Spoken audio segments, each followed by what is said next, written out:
السلام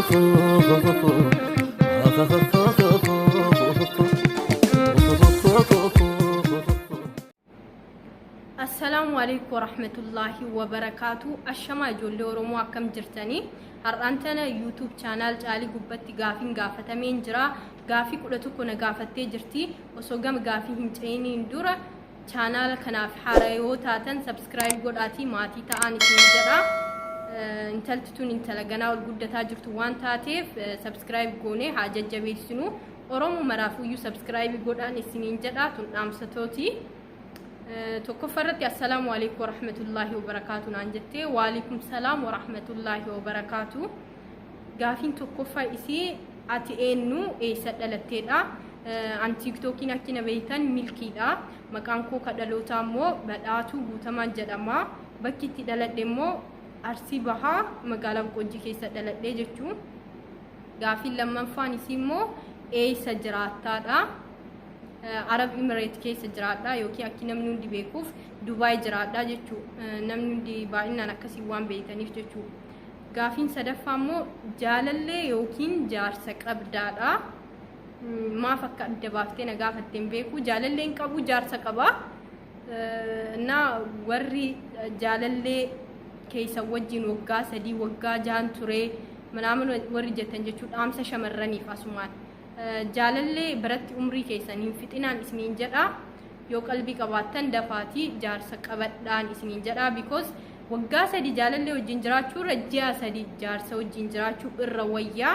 النا دمو شمرني في اللي كو الرويوس كانوان تقف جتشو كانوا مدام سكو غافين أفرفا وسوج الرا أرغتي اي سداوتشو فيتا لا إثيوبيا كيساوتي 4 منجين وسوداوت دينتي تولا Oromiyaa keessa moote harargee osoo daawwadheenatti tola hedduu jechuu harargeef boran jimmaan illee osoo daawwadheenatti tola yaa biyya alaa keessa oote immoo turkiin osoo daawwadheenatti tola hundi keessanuu akkamiin makkaan jedhine akkin jenne makkaa daawwiidhaaf deemu osoo hin taane ibaadaaf deemu waan fedhuuf jechuu gara fuunduraa gaafiin shanaffaa fuunduraaf eessa jiraachuu feetaa jedha.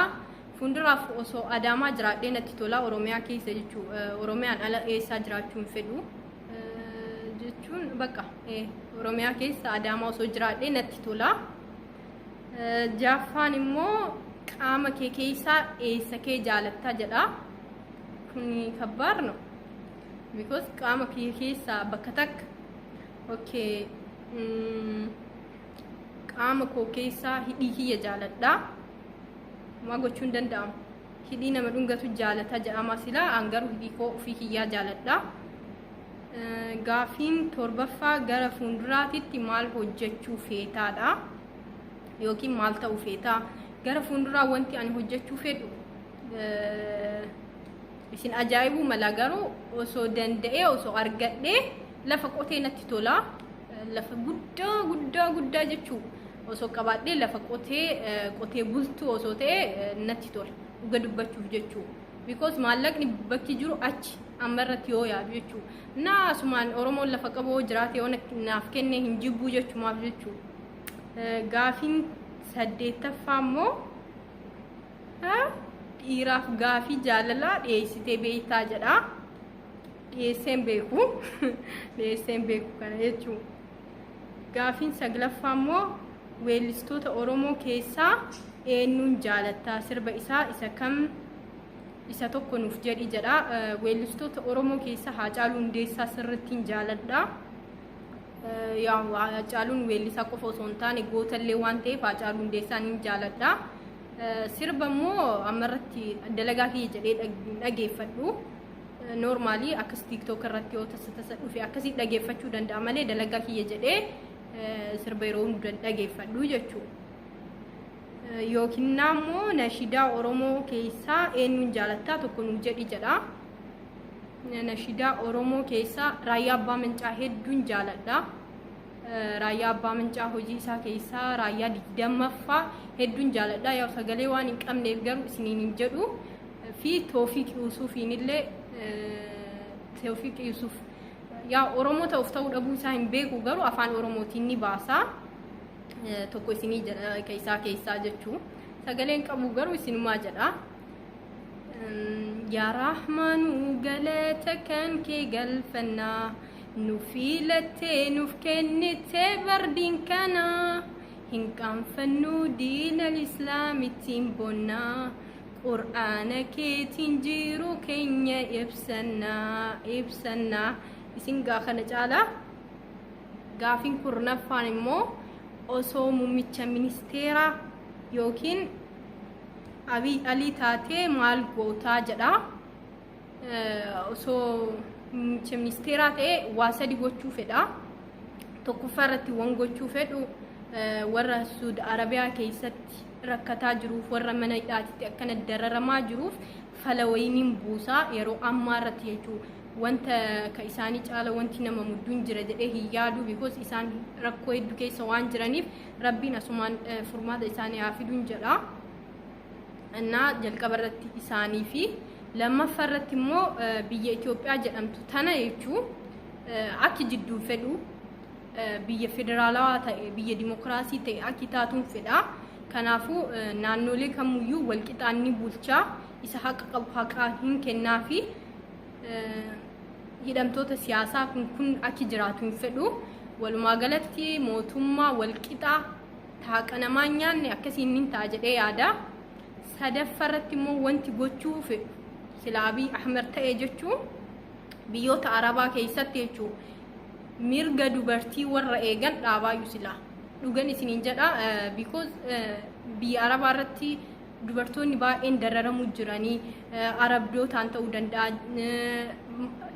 lammi makeennaaniyyuu lammi Itoophiyaatiiniyyuu Facebook kana irratti waan deemu waan arginuuf intalti biyya Arabaa jirtu takka mirga hin qabdi sirriitti jechuuf na ulfaata. Amma fakkeenyaaf biyya Awurooppaa irratti yoo ilaallee jiraanne dhiiruma Itoophiyaati achi jira garuu dubartiif kabajaa yookiin ammoo sodaa ni qaba. Sababni isaa seera biyya sanii waan ta'eef jechuudha. Waan sodaatu wayii waan jiruuf malee garaagarummaa dhiira biyya Arabaatiin wanti jiru hin jiru garaagarummaan isaan jidduu. Kanaafuu mirga dubartooti dhaabbata eegu ni godha jechuudha sila biyya Arabaa kana keessatti. Ani akka ilaalcha kootiitti jechuun intalti takka yookiin ammoo shamarri takka akka mana hospitaalaa beeytu akka mana nyaataa beeytu akka mana waa hunda beeytu bakka mirga ofiitti dheeksistu beekuu qabdiin jedhee yaada. Naa intalti immoo dararamuu hin qabdu warra jedhurraa shamarri takka jechuudha. Because shamara jechuun haadha jechuudha waan biraa jechuun miti haadhas obboleettis. Kanaafuu mirga dubartootaa mirga eegu silaaniin godhaa garuu hin jiruuf hin jigu jedhanii naa osoo ta'ee natti tola ture. Gaaffiin 11ffaa hooggantoota siyaasaa keessaa eenyuun jaalattaa jedha.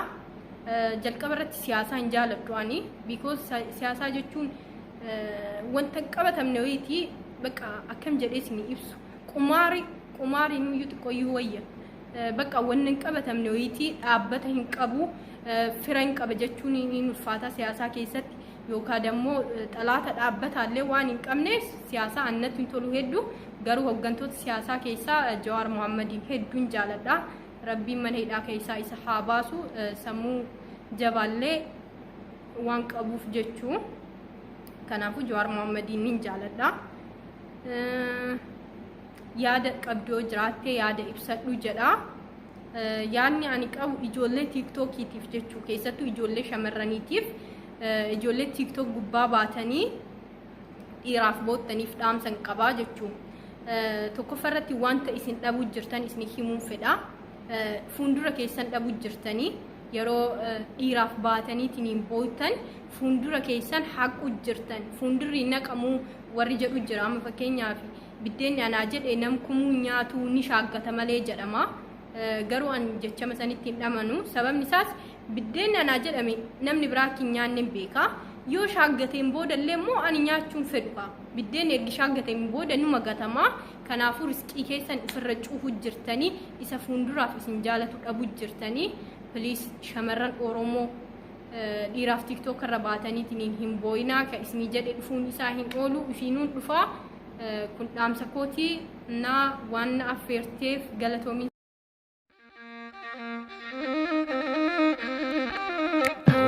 Oh,